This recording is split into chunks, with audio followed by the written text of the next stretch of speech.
weren't able to access the file. So here it is.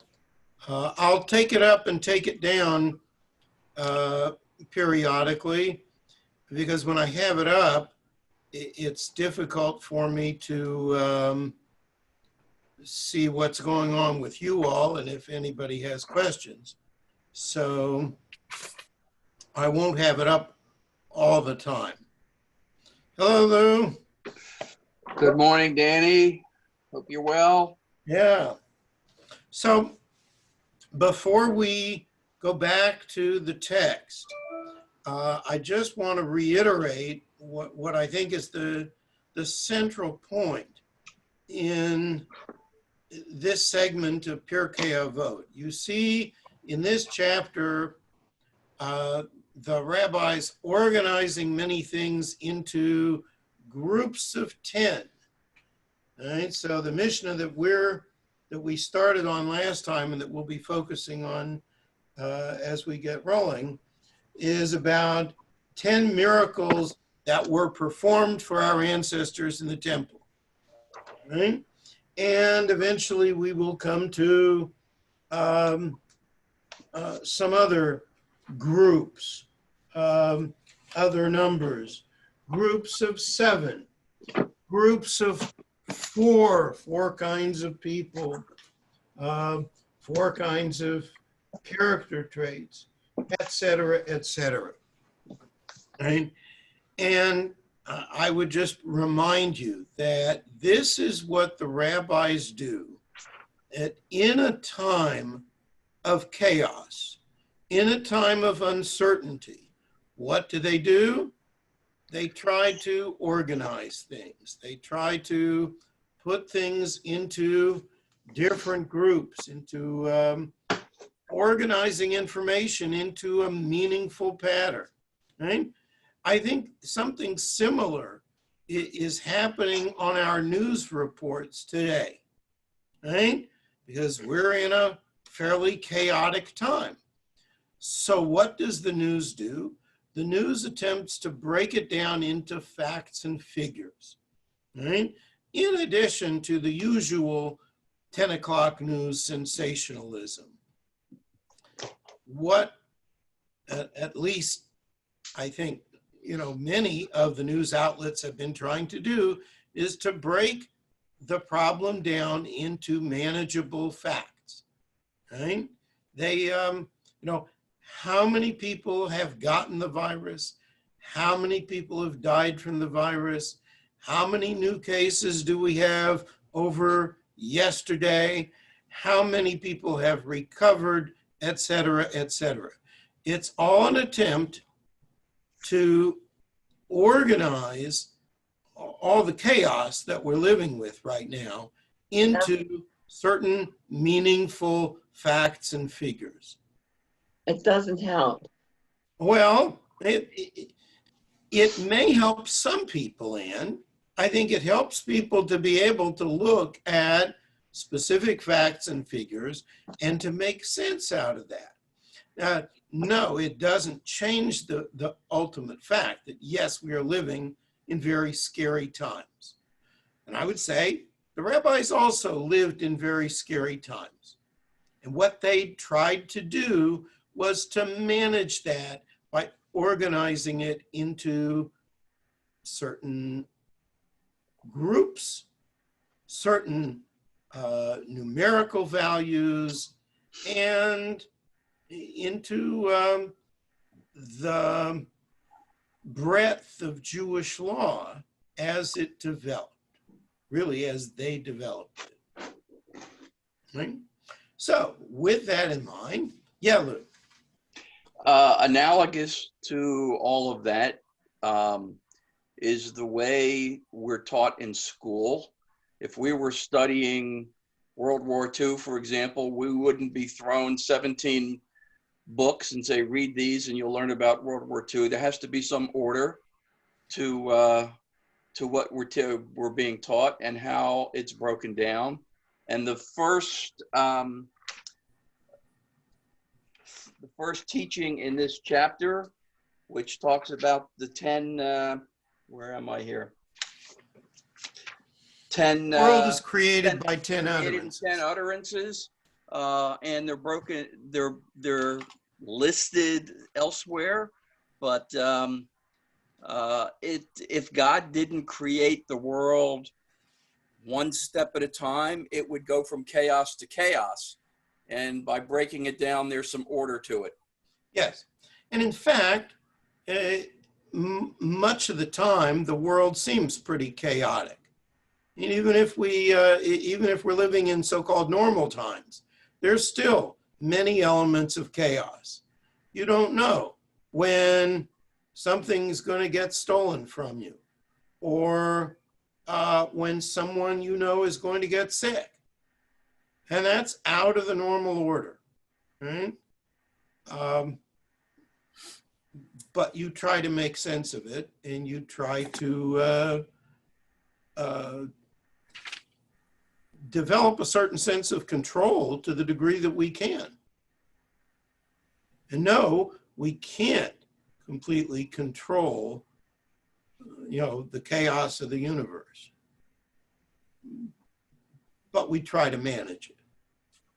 And that is what I would argue the rabbis are trying to do in much of Pirkei Avot, and it's especially obvious in this chapter where they are organizing things into certain convenient little groups.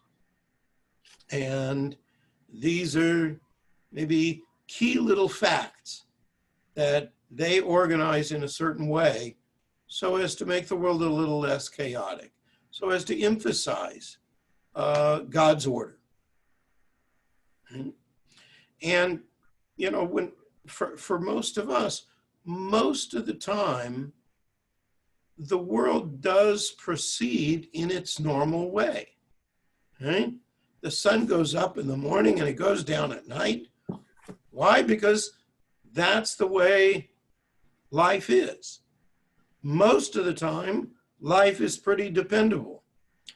I can look at the weather report in the newspaper in the morning and see what time sunset is going to be, and presto, the sun sets at that time.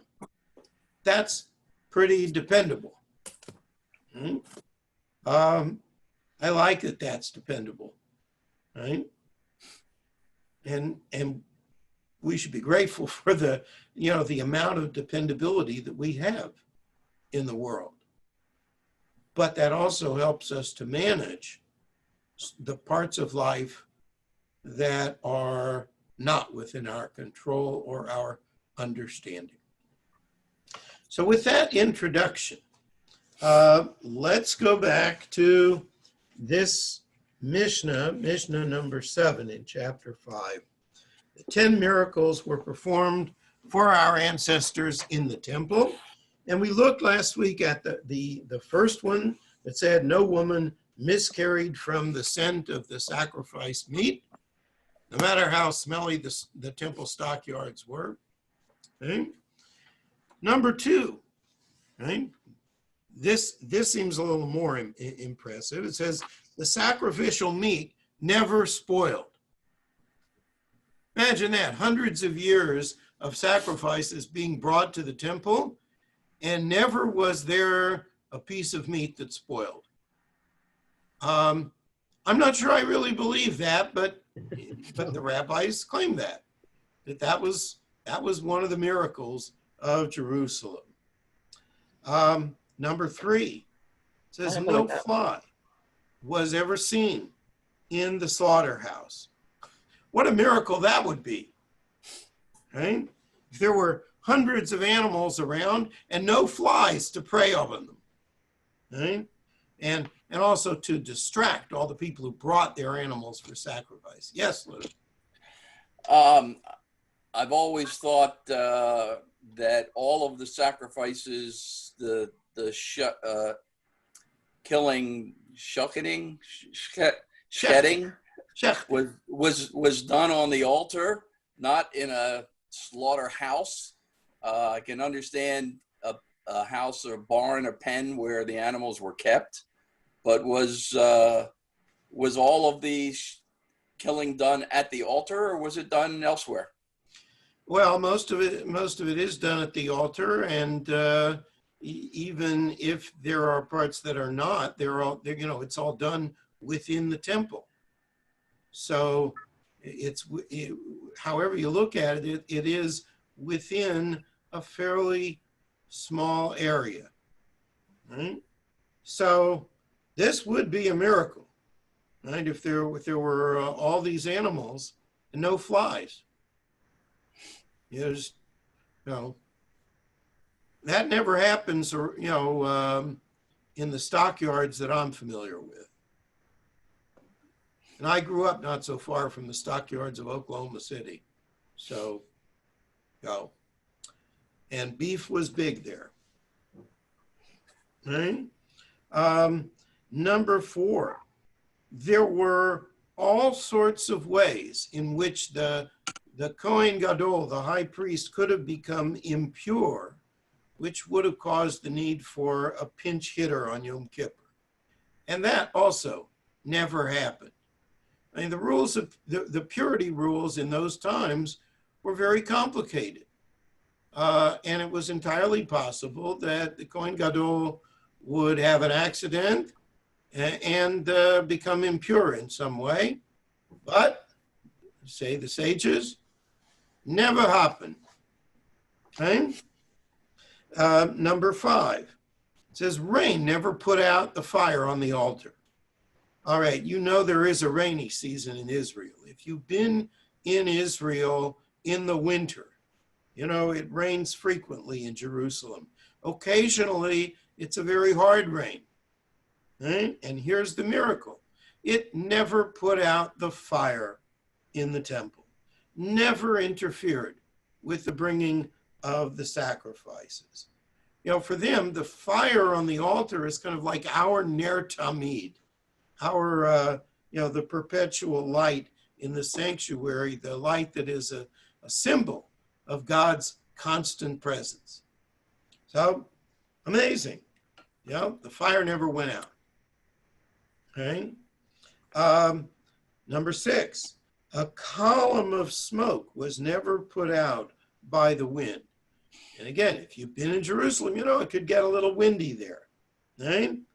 And there was this constant column of smoke from all the sacrifices, but it's never put out.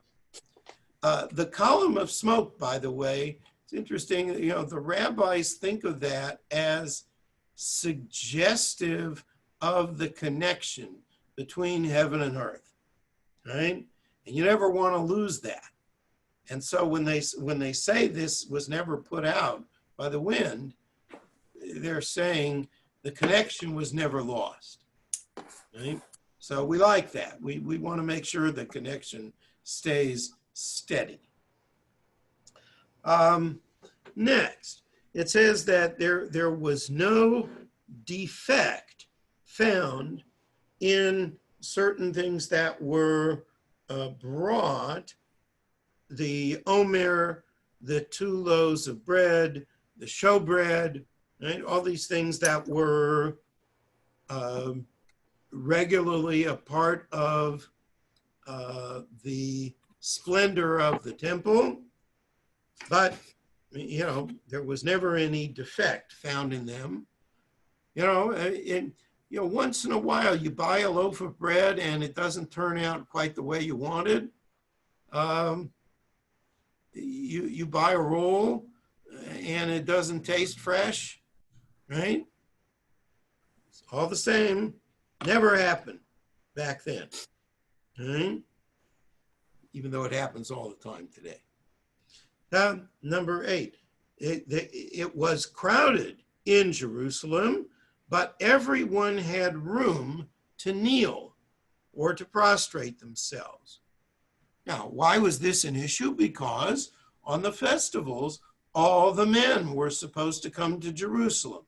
We don't really think that all the men from, all the provinces came to Jerusalem, but clearly many of them did. And so it was very, very crowded around the temple. People wanted to get close to the action. But there was always room. right? For people to, to worship in the way that was customary around the temple with the kneeling and the prostration. It also says, this is number 9, no scorpion or serpent injured anyone in Jerusalem. Now you'll notice it doesn't say that they didn't have scorpions or serpents in Jerusalem. They did have such things. But Jerusalem is just, it's that kind of place where people seem to be immune to the effects of these things. They were never harmful in Jerusalem. Right? So that's one of the miracles. And then the last one, no one complained that there was no place to lodge overnight in Jerusalem. I don't buy that. Yeah, well, I'm not asking you to believe all these miracles. They do have a certain level of the miraculous attached to them. This is Jewish people we're talking about, Danny. I know. I understand. And people definitely are picky about where they're going to stay. Look, we are a picky Jewish people. Dennis Prager once asked one of his classes, he said, if you were an airline steward or stewardess, which flight would you rather run? Seattle, Chicago, or New York, Miami? Right?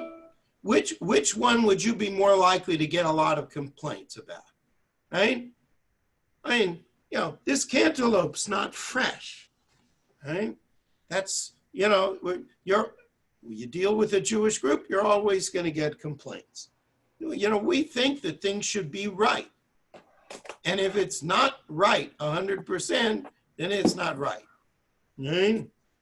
So here, at least it is classified as a miracle that no one complained that they didn't have a proper place to stay in Jerusalem.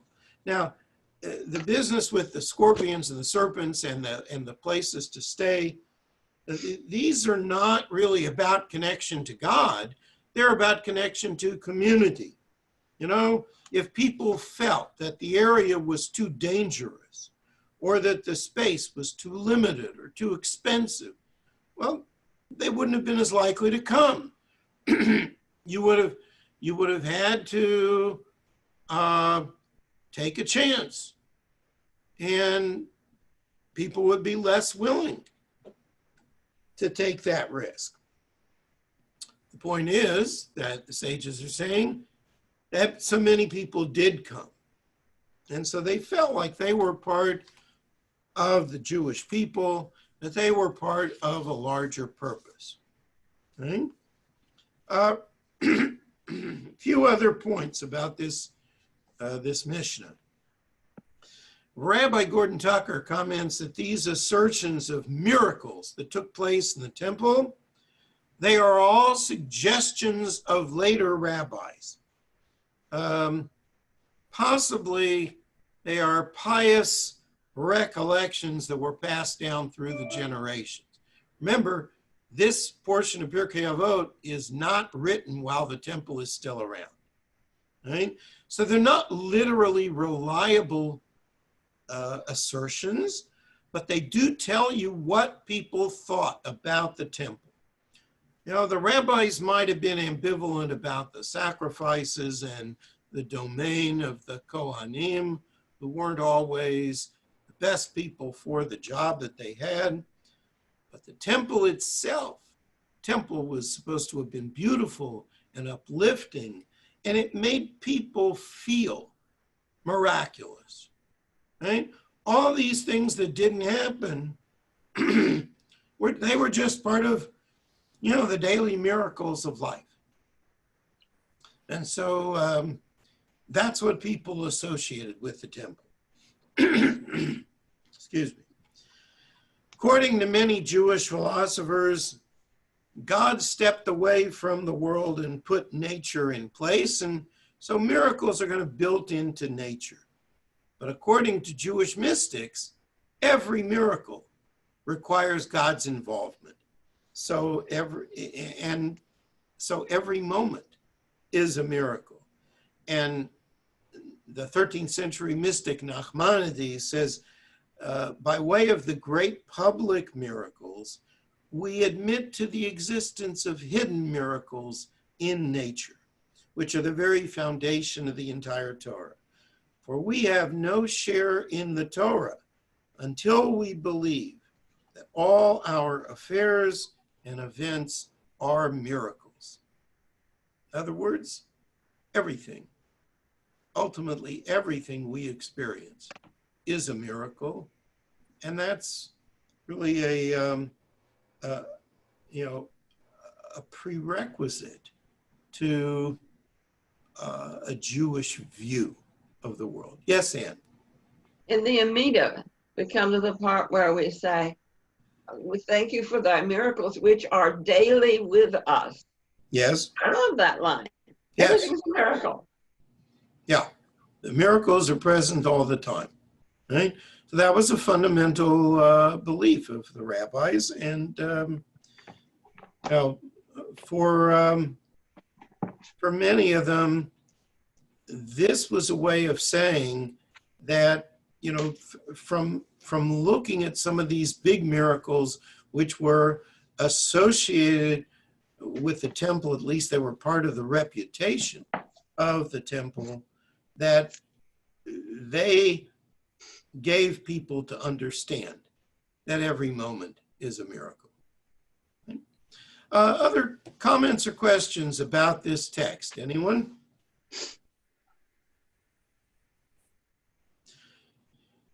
All right, hearing none, let's go on to the next Mishnah. Right? So I'm just going to flip this back to the share screen, right? So you can see number 8, all right? So it says 10 things were created on the eve of the Shabbat of creation at twilight. Now, first of all, what does that mean? It means these are 10 things that at the last moment of creation were built in.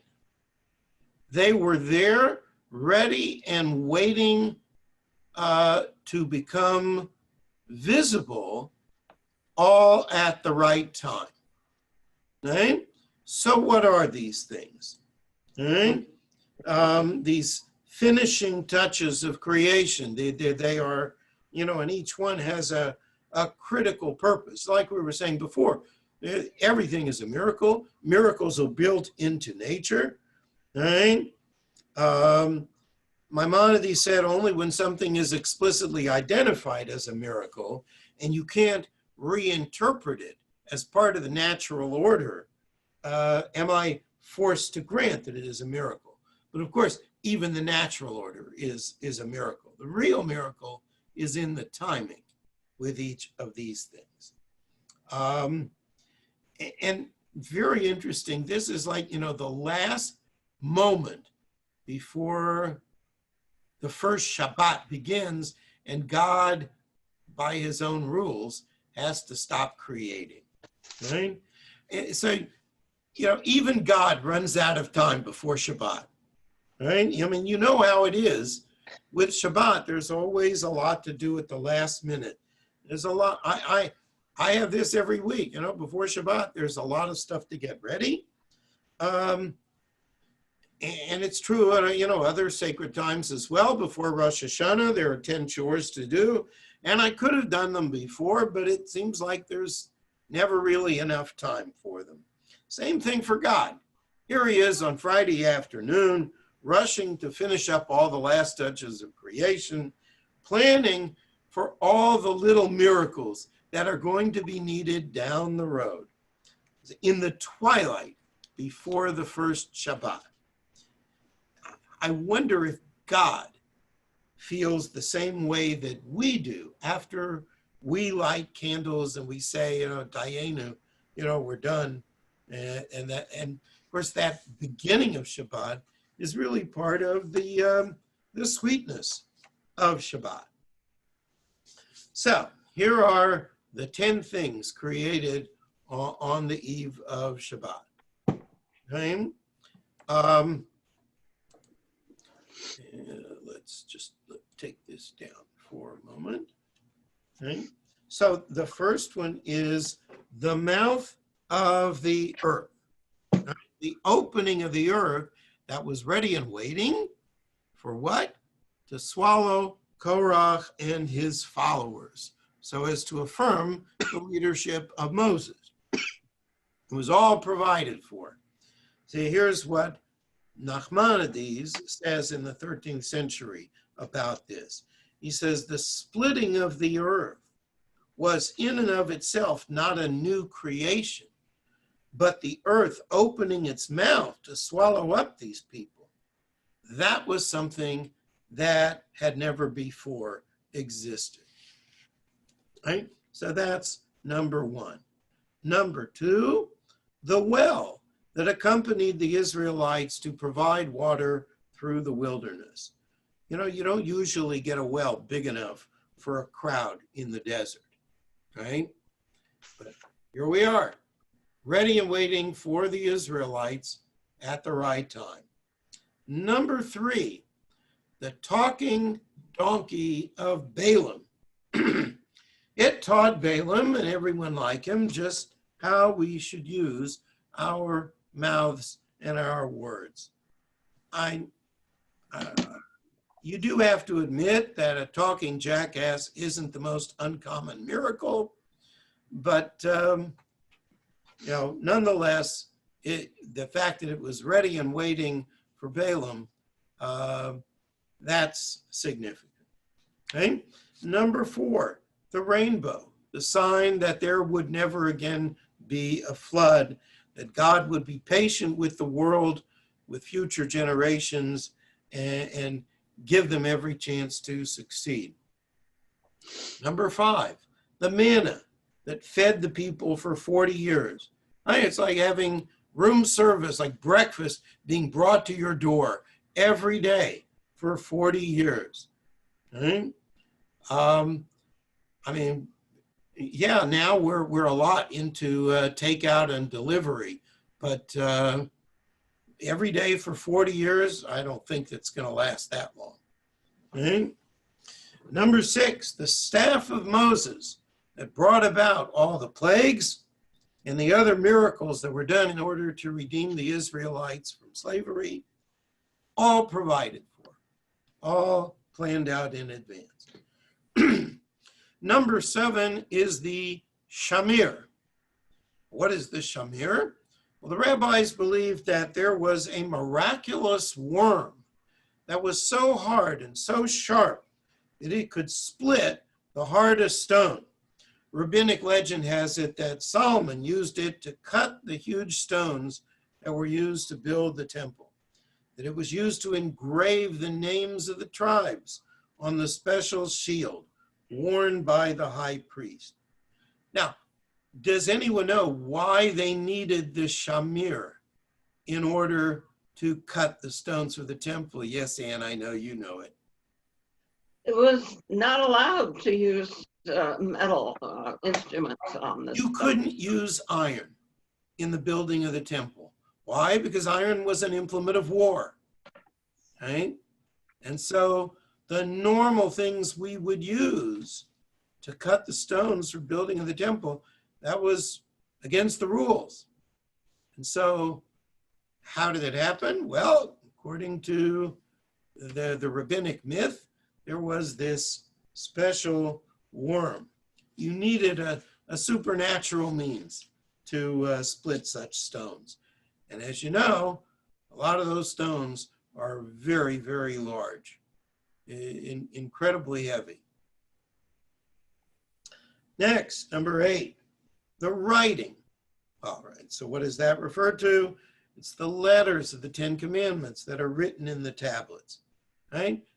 The language, the letters themselves were provided for in creation.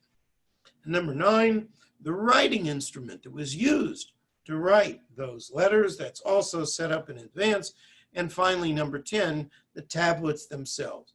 All of these things were important in the giving of the 10 Commandments. Of course, if you can find those tablets, you could be the next Indiana Jones, but I'd say good luck with that. Yes, Ann? The Samach was especially difficult because Yes, the middle because of if it, you cut all the way through the Samach, what happens? The middle part falls out because it's not connected to the rest of the stone. But magic, that never happened with the original tablets. We don't have that trick available to us today. Sorry. Okay. And then the text of the Mishnah says, Yesh Omrim.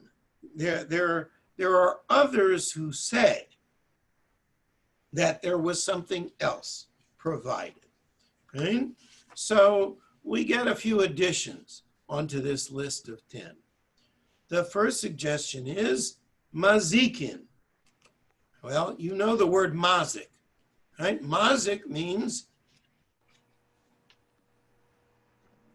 anyone. What is a mazik? I mean, besides your grandchild, right? A mazik means a demon, right? Back then, everyone believed in demons. Here it says, God created demons.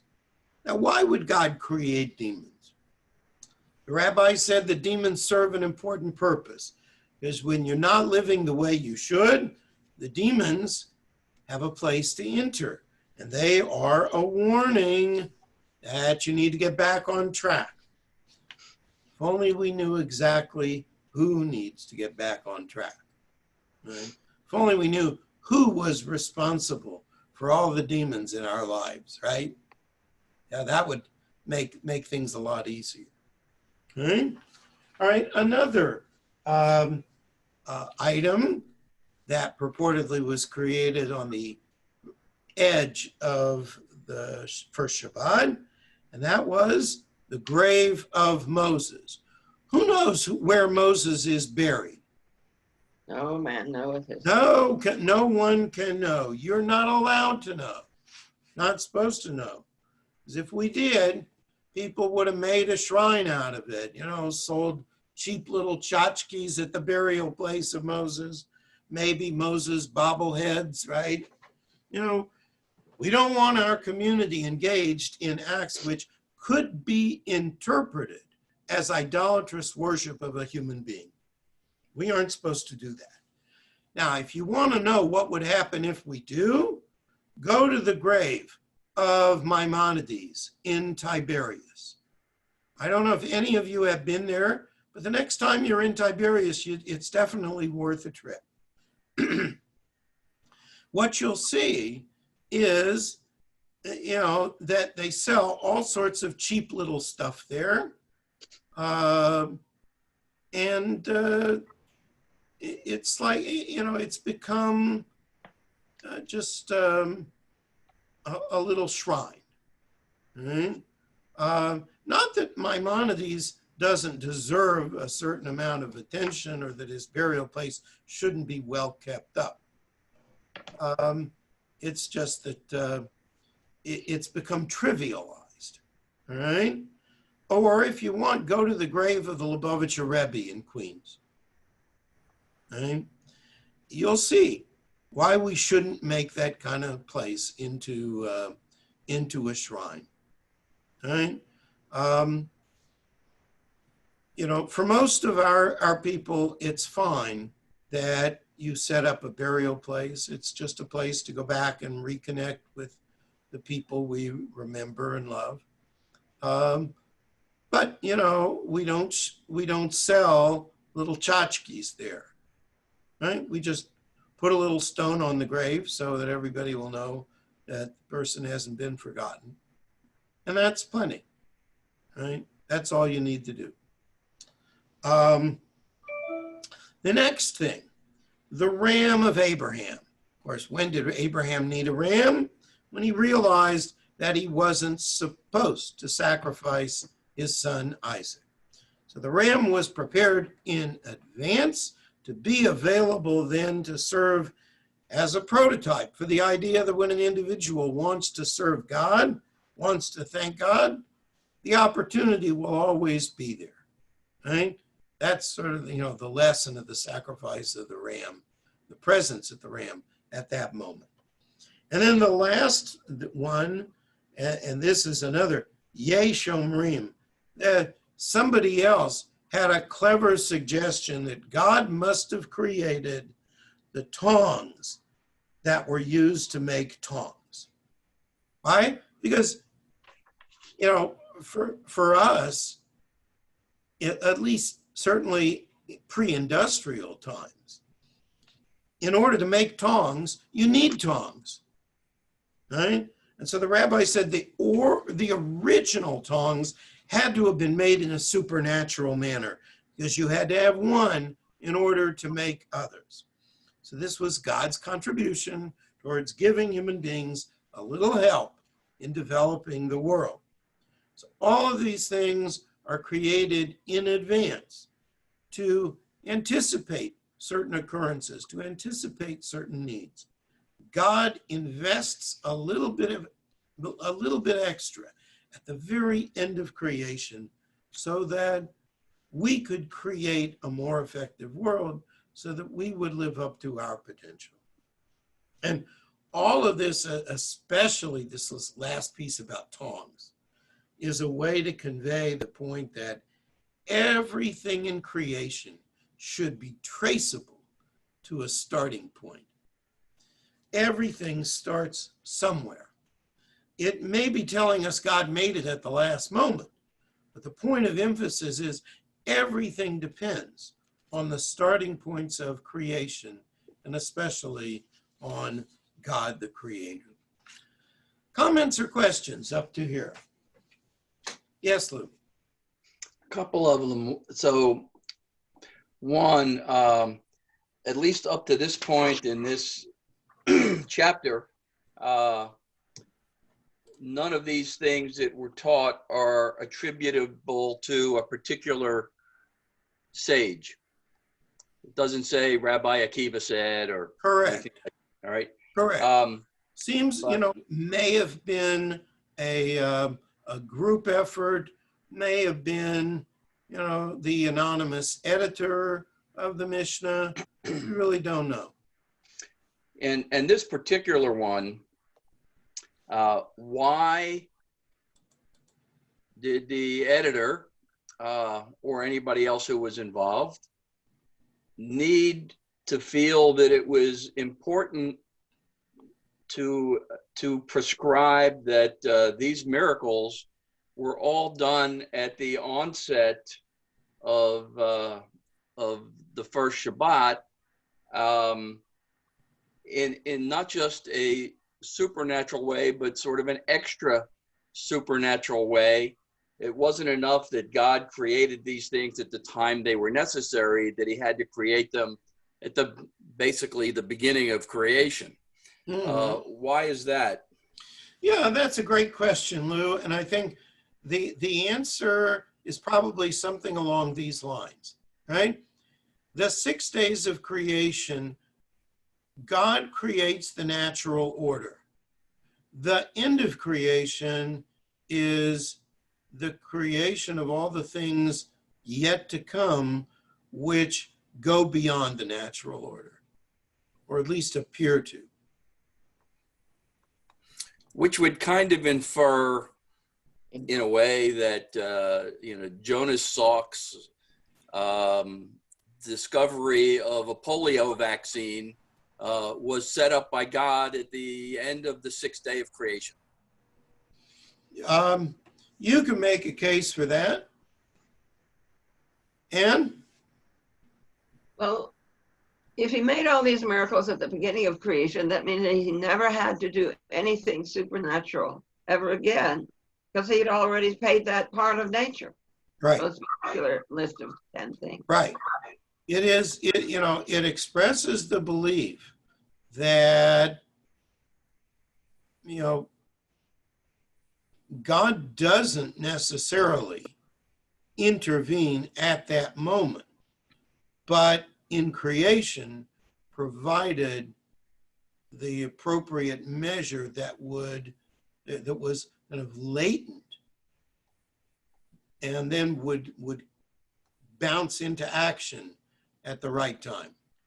It's almost the opposite of the other one. Instead of saying everything's a miracle, it says nothing's a miracle because it was already part of nature.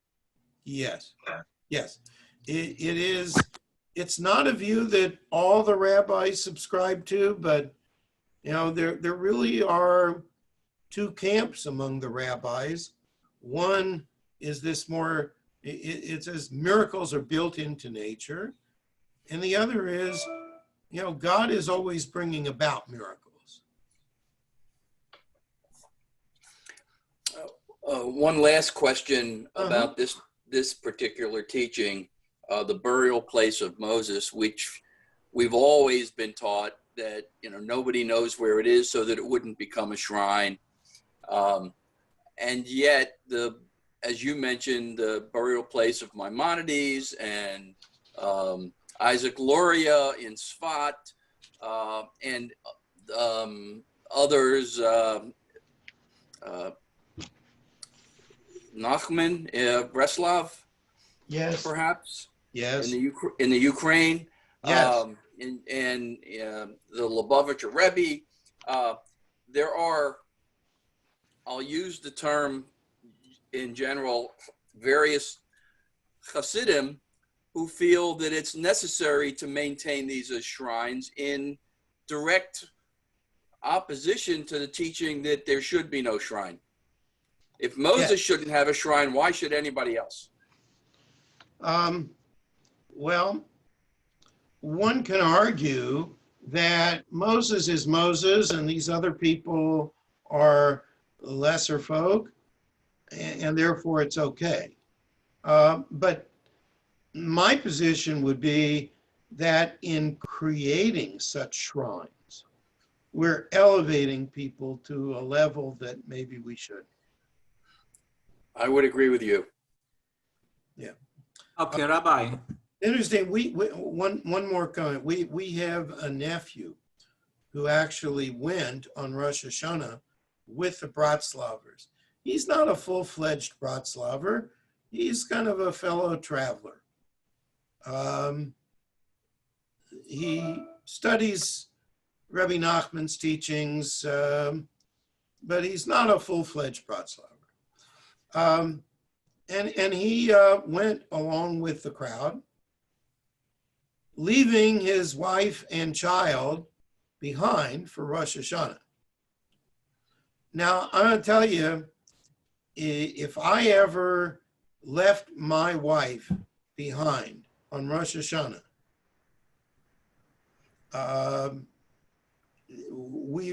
there wouldn't be another Rosh Hashanah together. I guarantee that. But his wife is, sort of accepted the idea that he's, just an interesting guy. Goes on pilgrimage to Uman in the Ukraine, to Rabbi Nachman's grave, along with tens of thousands of people, right? Almost all men. So that's it just surprises me that those Hasidim that are involved in this accept and ACC and promote this behavior, which, as you mentioned, it borderlines on idolatry. Well, I wouldn't necessarily go that far. I don't think anybody is going there to worship Rabbi Nachman. I think you have a certain, they have a certain reverence for Rabbi Nachman. You can argue with them about the degree to which that's appropriate. I wouldn't call it idolatry. I wouldn't go that far. I don't think anybody is seriously worshiping Rabbi Nachman. The Lubavitcher, on the other hand, there actually have been those who claim that after his death, the Rebbe became God incarnate. Okay? Oh, That's really extreme. Yes, Roberto. I have a question that I've been trying to debate myself here. On the chapter 5, it says 10 things were created on the eve of the Shabbat of creation at twilight. So when was really the creation created? When is the creation? You have like a timeline or something? When was creation? So you just look at the biblical text, right? The biblical text, the rabbis take it very seriously, that there are 6 days to creation.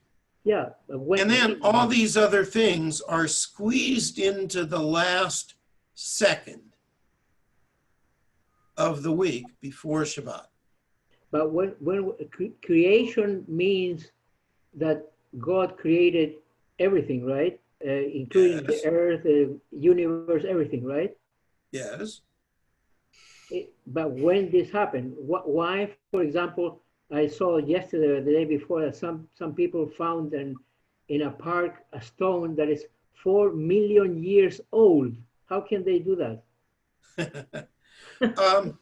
So when was the creation made? I mean, Yeah. 4 million years ago, there was no Adam and Eve, I guess. Right. So, Roberto, those who take literally the idea that the world is,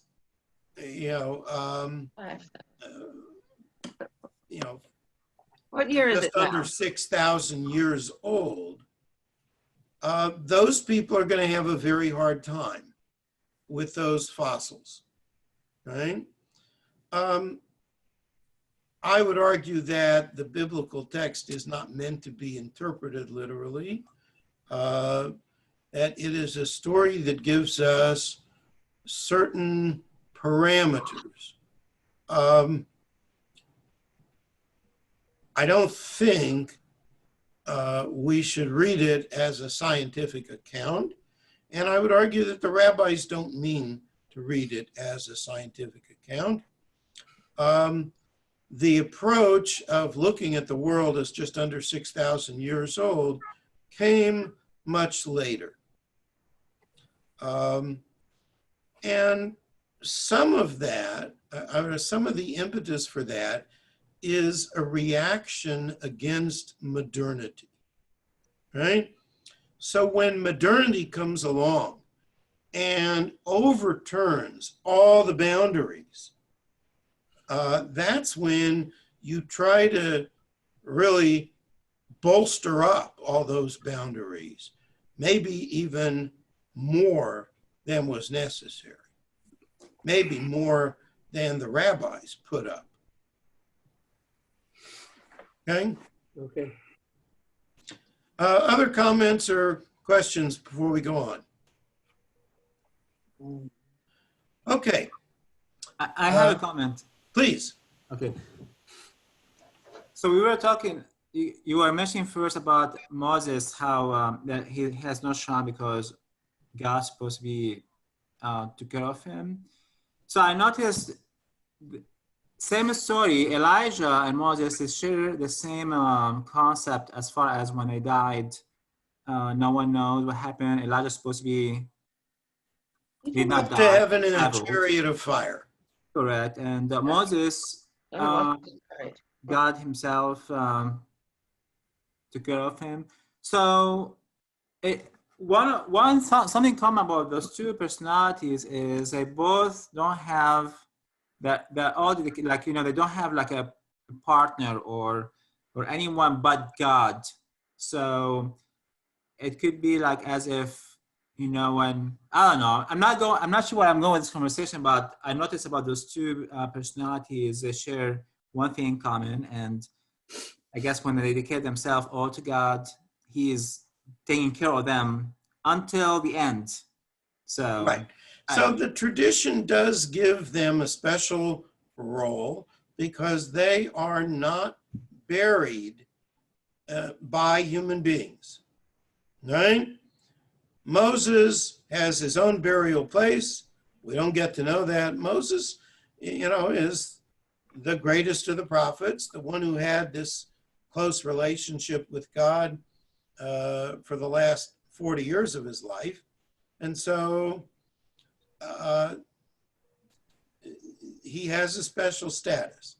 Elijah, well, you know, the rabbis, because of Elijah not being buried in a normal way, created a different mythology about him. The mythology about Elijah is he's going to come back and tell us when the Messiah is coming. And that's his role in rabbinic literature. That Elijah's out there.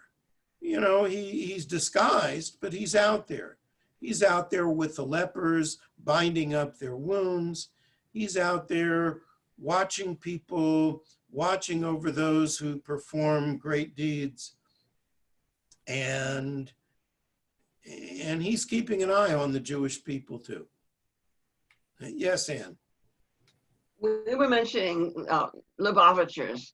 You know, they're all over the world, and some of them are pretty far north, and it doesn't get dark on Friday night. And they don't bring in Shabbat until maybe 2 a.m. And they're still rushing around at the last minute. Yeah, I mean, if you're making Shabbat in the Arctic Circle, that's kind of how it's going to be. Whereas a lot of, you know, many people follow the rule that when, you know, daylight is so far out of the norm that you follow the rule that you go by the time for Jerusalem, right? And that's what most communities that far north or that far south would do, right? Other comments or questions? Okay, let's go to number 9. Now, the good news here is we're done with 10s. Now we're starting in with 7s. It says there are 7 differences between a chacham, a sage, and a golem.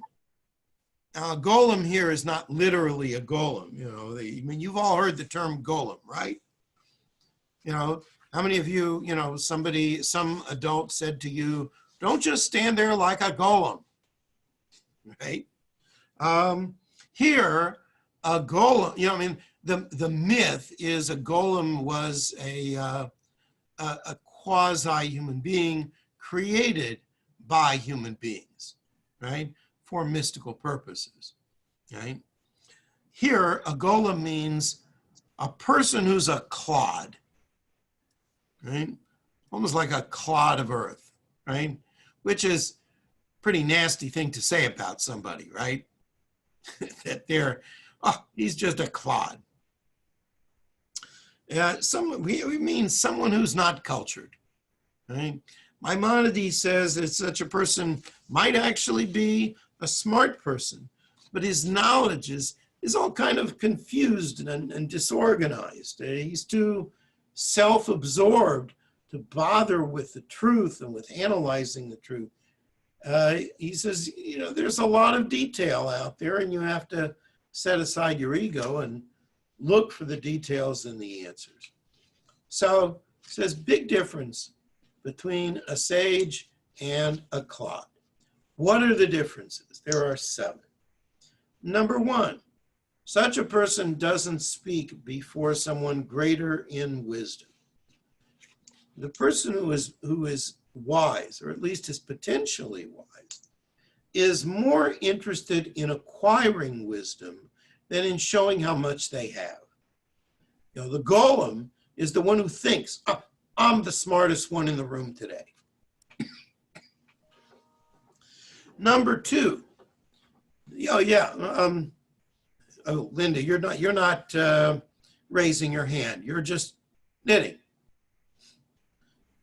right? If you do want to say something, you need to unmute yourself. Okay. Okay. Number 2, the sage doesn't interrupt his companion. The sage has manners. The golem thinks, what I have to say is more important than what anybody else is going to offer. And so I'm just going to leap in and interrupt them, right?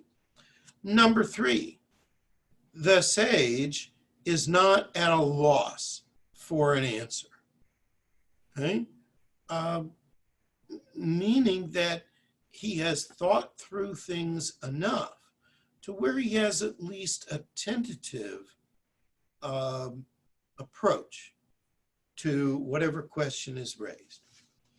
Number 4, he asks a relevant question, and when he is asked a question, he answers properly. Literally, it says according to the law, right? So this is a person who is properly attuned to the issue at hand. He isn't as concerned with how it affects him as how it affects the community, and so he responds accordingly. Number 5, he addresses each matter in its proper sequence.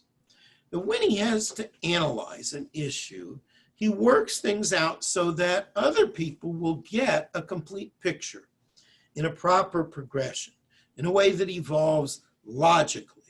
And that way, other people understand the issue better. And number 6, concerning what he has not heard, he doesn't make up something, right? Some people have an allergy to saying, I don't know. This person, the sage, doesn't feel threatened because someone might think he doesn't know everything. He'll say, I haven't heard an answer to this. The golem will pretend to know what he doesn't know. Does this guy sound familiar to some of us? Yeah, okay. Say no more, right, Rabbi? So, but truth is, this is one of the hardest qualities for us to cultivate. You really have to practice to acquire that level of humility to where you will not say that you have an answer to something when you really don't know. And number 7, he concedes the truth when another person comes up with it. If it shows that his original idea was wrong, and he's not concerned with how people are going to see him. He's not concerned with his image. He's concerned with the truth. It's no embarrassment to change one's mind when you've been shown a better way. How important is truth? Well, the rabbis talked about the word emet for truth, said that, emet is made up of 3 letters. Aleph, which is the first letter, mem, which is the middle of the alphabet, and taf, which is the last letter. All right? So the truth is the beginning, the end, and the center of life. If you lose the truth, then the whole world crumbles. And all of these are virtues of the mind. They're the virtues of a person who appreciates wisdom, right? Who isn't threatened by the fact that other people might be wiser, might be smarter. He doesn't feel the world is going to come to an end if he doesn't get to say his piece right now. Right? He doesn't need to give quick answers as if thinking for a minute was a weakness. Okay? And these are not necessarily things that come naturally to all of us. And we have to refine our natures in order to do them consistently. The rabbinic scholars have to have a certain hardness and a certain softness. The Talmud quotes the opinion of Rav Ashi that a scholar has to be as hard as iron, but it also quotes the sage Ravina, who says, but even so, a person has to teach himself the quality of gentleness. Commitment to your principles is very important, but you still have to have respect for other people. Sounds like something we could use a little more of today. Rabbi Mark Angel says, good manners and gentleness are not just frills. They are essential ingredients for a fine person. Comments or questions before we close for today?